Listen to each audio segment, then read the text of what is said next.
नमस्कार। प्रांजल ज्ञान गंगा में आप सभी का स्वागत है। हम संक्षिप्त महाभारत का पाठ कर रहे हैं जिसमें कि वन पर्व चल रहा है। कल हमने युधिष्ठिर को व्यास जी का उपदेश प्रति स्मृति विद्या प्राप्त करके अर्जुन की तपोवन यात्रा और इंद्र द्वारा अर्जुन की परीक्षा की कथा को पढ़ा था। आज हम अर्जुन की तपस्या, शंकर भगवान के साथ युद्ध, पशुपतास्त्र की प्राप्ति की कथा को पढ़ेंगे जो कि इस प्रकार है। तो चलिए कथा प्रारंभ करते हैं। जन्मेजय ने पूछा, भगवान मनस्वी अर्जुन ने किस प्रकार दिव्यास्त्र प्राप्त किए, यह बात मैं विस्तार से सुनना चाहता हूँ। वैशंपायन जी ने कहा, जन्मेजय, महारथी एवं दृढ़ निश्चयी अर्जुन हिमालय लांघकर एक बड़े कटीले जंगल में जा पहुँचे। उसकी शोभा अपूर्व थी। उसे देखकर अर्जुन के मन में प्रसन्नता हुई। वे डाव कहते हैं कुश को, कुश के वस्त्र, दंड, मृगछाला और कमंडल धारण करके आनंद पूर्वक तपस्या करने लगे। पहले महीनों में उन्होंने तीन दिन पर पेड़ों से गिरे सूखे पत्ते खाए, दूसरे महीने में 6 दिन पर और तीसरे महीने में 15 दिन पर, चौथे महीने में बाँह उठाकर पैर के अंगूठे की नोक के बल पर निराधार खड़े हो गए और केवल हवा पीकर तपस्या करने लगे। नित्य जल में स्नान करने के कारण उनकी जटाएं पीली हो गईं।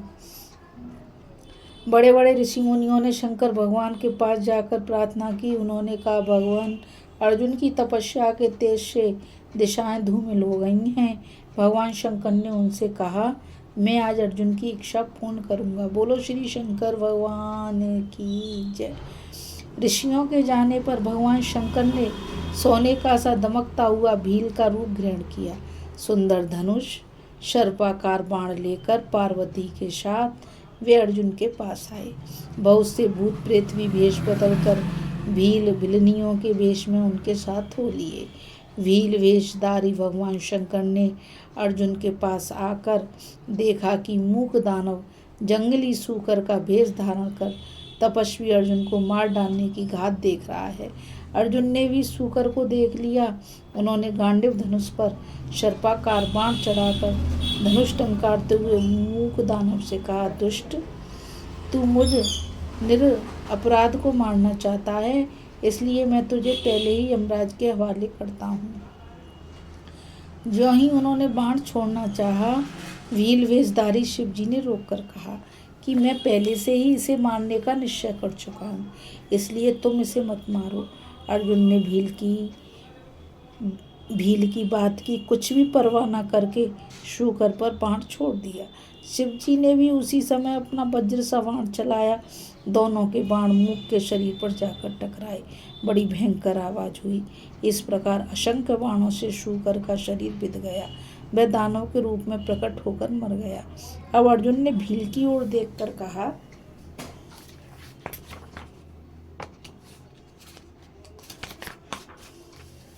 तू कौन है?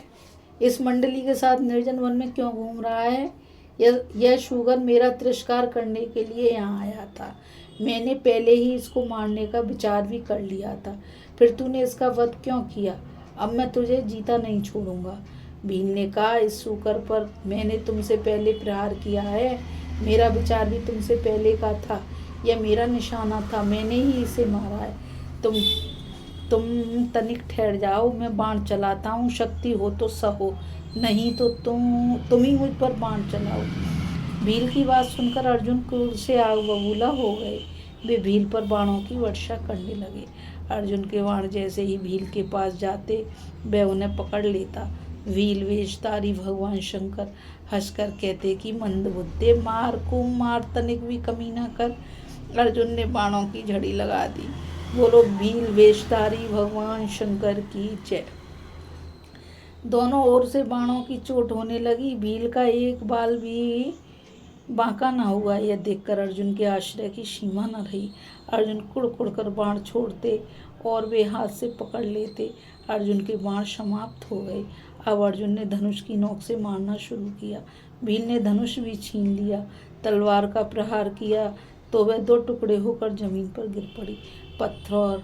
पत्थरों और वृक्षों से प्रहार करना चाहा तो भील ने प्रहार करने के पहले ही छीन लिए। अब घूंसे की बारी आई। भील ने बदले में जो घूंसा मारा उससे अर्जुन का होश हवा हवा हो गया। अब भील ने अर्जुन को दोनों भुजाओं में दबाकर पिंडी कर दिया। वे हिलने चलने में भी असमर्थ हो गए। दम घुटने लगा, लोहू लुहान होकर जमीन पर गिर पड़े। थोड़ी देर बाद अर्जुन को होश आया। उन्होंने मिट्टी की एक वेदी बनाई, उस पर भगवान शंकर की स्थापना की और शरणागत होकर उनकी पूजा करने लगे। अर्जुन ने देखा कि जो पुष्प उन्होंने शिव मूर्ति पर चढ़ाया है वह भील के सिर पर है। अर्जुन को प्रसन्नता हुई, कुछ शांत हुए। उन्होंने भील के चरणों में प्रणाम किया। भगवान शंकर ने प्रसन्न होकर आश्चर्यचकित और घायल अर्जुन से मेघ गंभीर वाणी में कहा, अर्जुन, तुम्हारे अनुपम कर्म से मैं प्रसन्न हूँ। तुम्हारे जैसा शूर और धीर क्षत्रिय दूसरा नहीं है। तुम्हारा तेज और बल मेरे समान है। मैं तुम पर प्रसन्न हूँ। तुम मेरे स्वरूप का दर्शन करो। तुम सनातन ऋषि हो, तुम्हें मैं दिव्य ज्ञान देता हूँ। इसके प्रभाव से तुम शत्रुओं और देवताओं को भी जीत सकोगे। मैं प्रसन्न होकर तुम्हें एक ऐसा अस्त्र बतलाता हूँ जिसका कोई निवारण नहीं कर सकता। तुम क्षण भर में ही मेरा यह अस्त्र धारण कर सकोगे। अब अर्जुन ने भगवती माँ पार्वती और भगवान शंकर का दर्शन किया। उन्होंने घुटने टेक चरणों का स्पर्श कर भगवान गौरी शंकर को प्रणाम किया। अर्जुन भगवान शंकर को प्रसन्न करने के लिए स्तुति करने लगे। प्रभो, आप देवताओं के स्वामी महादेव हैं। आपके कंठ में जगत के उपकार का चिन्ह नीलिमा है, सिर पर जटा है। आप कारणों के भी परम कारण हैं, त्रिनेत्र एवं व्यापक हैं। आप देवताओं के आश्रय एवं जगत के मूल कारण हैं। आपको कोई नहीं जीत सकता। आप ही शिव और आप ही विष्णु हैं। मैं आपके चरणों में प्रणाम करता हूँ। आप दक्ष के यज्ञ के विध्वंसक एवं हर स्वरूप हैं। आपके ललाट में नेत्र हैं। आप सर्वस्वरूप भक्तवत्सल त्रिशूलधारी एवं पिनाक पाणी हैं और सूर्य स्वरूप शुद्ध मूर्ति एवं सृष्टि के विधाता हैं। मैं आपके चरणों में प्रणाम करता हूँ। सर्वभूत परमेश्वर, सर्वेश्वर, कल्याणकारी, परम कारण, स्थूल सूक्ष्म स्वरूप, मैं आपसे क्षमा याचना करता हूँ। मुझे क्षमा कीजिए। मैं आपके दर्शन की लालसा से इस पर्वत पर आया हूँ। मैंने अज्ञानवश आपसे युद्ध करने का साहस किया है, इसे अपराध न मानिए। मुझ शरणागत को क्षमा कीजिए। अर्जुन की स्तुति सुनकर भगवान शंकर हंस पड़े और अर्जुन का हाथ पकड़कर बोले, क्षमा किया। फिर भगवान शंकर ने अर्जुन को गले लगा दिया। भगवान शंकर ने कहा, अर्जुन, तुम नारायण के नित्य सहचर नर हो। पुरुषोत्तम विष्णु हो। तुम्हारे परम तेज के आधार पर ही जगत टिका हुआ है। इंद्र अभिषेक के समय तुमने और श्री कृष्ण ने धनुष उठाकर दानवों का नाश किया था। आज मैंने माया से भील का रूप धारण करके तुम्हारे अनुरूप गांडीव धनुष और अक्षय तरकश को छीन लिया है। अब तुम उन्हें ले लो, तुम्हारा शरीर भी निरोग हो जाएगा। मैं तुम पर प्रसन्न हूँ। तुम्हारी जो इच्छा हो वर मांगो। अर्जुन ने कहा, भगवान, यदि आप मुझ पर प्रसन्न होकर वर देना चाहते हैं तो मुझे आप अपना पाशुपतास्त्र दे दीजिए। वह ब्रह्मशिर अस्त्र प्रलय के समय जगत का नाश करता है। उस अस्त्र से मैं भावी युद्ध में सबको जीत सकूंगा। ऐसी कृपा कीजिए। मैं उस अस्त्र से रणभूमि में दानव, राक्षस, भूत, पिशाच, गंधर्व और सर्पों को भी भस्म कर डालूं। मैं जानता हूँ कि मंत्र पढ़कर छोड़ने पर पाशुपतास्त्र में हजारों त्रिशूल, भयंकर गदाएं और सर्वाकार बाण निकल पड़ते हैं। मैं उस पाशुपतास्त्र से भीष्म, द्रोण, कृपाचार्य और कटुवादी कर्ण के साथ लड़ूं। भगवान शंकर ने कहा कि समर्थ अर्जुन, तुम्हें मैं अपना प्यारा पाशुपतास्त्र देता हूँ, क्योंकि तुम उसके धारण, प्रयोग और उपसंहार के अधिकारी हो। इंद्र, यमराज, कुबेर, वरुण और वायु भी उस अस्त्र के कारण प्रयोग और उपसंहार में कुशल नहीं है। फिर मनुष्य तो भला जान ही कैसे सकता है। मैं तुम्हें यह अस्त्र देता हूँ, परंतु तुम इसे किसी के ऊपर सहसा छोड़ मत देना। अल्प शक्ति के मनुष्य के ऊपर प्रयोग करने पर यह जगत का नाश कर डालेगा। यदि संकल्प, वाणी, धनुष अथवा दृष्टि से किसी भी प्रकार शत्रु पर इसका प्रयोग हो तो यह उसका नाश कर डालता है।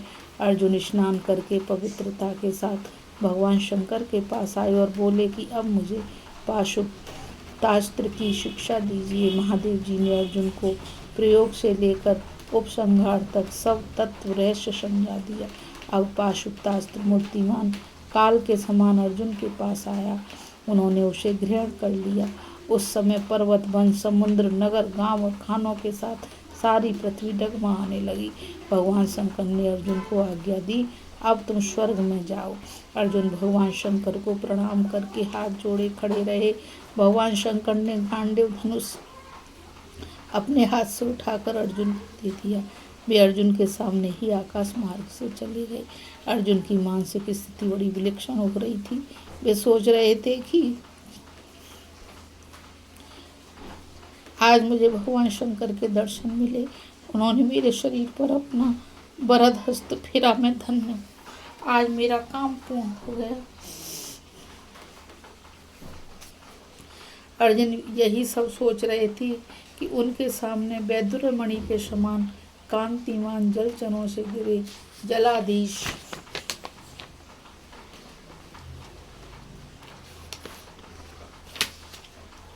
वरुण, स्वर्ण के समान दमकते हुए शरीर वाले धनाधीश कुबेर, सूर्य के पुत्र यमराज और बहुत से गुहा गंधर्वादी मंद्राचल के तेजस्वी शिखर पर आकर उतरे।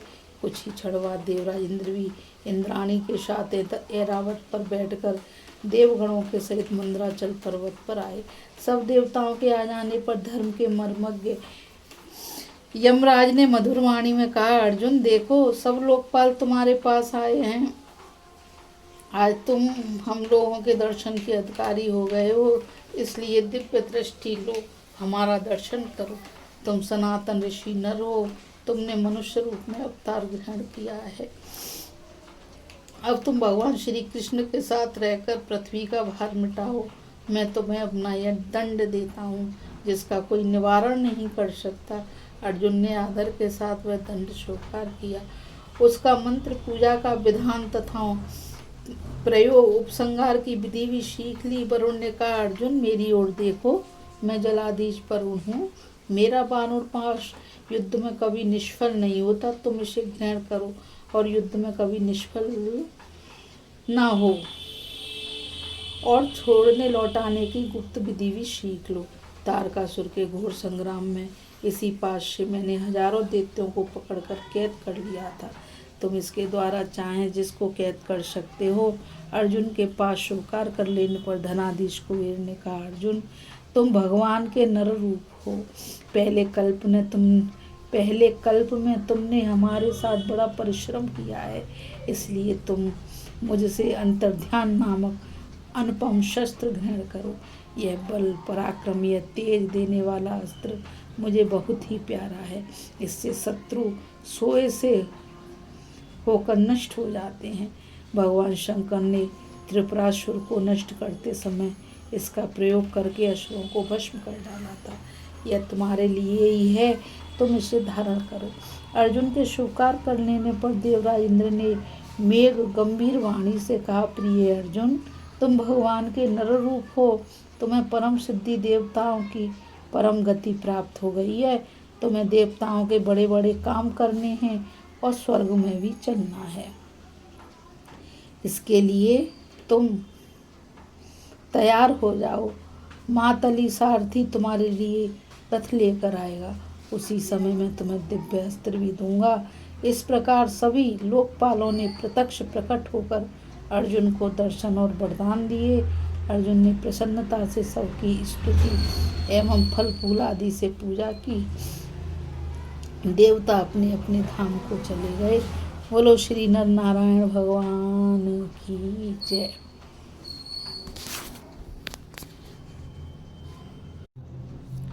अभी हम अर्जुन की तपस्या, शंकर भगवान के साथ युद्ध, पाशुपतास्त्र की प्राप्ति की कथा को पढ़ रहे थे। आगे हम स्वर्ग में अर्जुन की नृत्य शिक्षा और अस्त्र शिक्षा, उर्वशी के प्रति माता का भाव की कथा को पढ़ेंगे। तो अब मुझ गीता रावत को आज्ञा दीजिए, फिर मिलेंगे एक नई कथा के साथ। और मैं आप सभी से यही कहना चाहूँगी कि इस चैनल को आप ज़्यादा से ज़्यादा लाइक, शेयर और सब्सक्राइब कीजिए, ताकि ये अमूल्य ज्ञान अधिक से अधिक लोगों तक पहुंच सके, क्योंकि ये हमारा और आपका परम कर्तव्य है कि इस अमूल्य निधि को हम अधिक से अधिक लोगों तक पहुंचाएं। आज की कथा में बस इतना ही। राधे राधे, जय श्री कृष्णा, नमस्कार।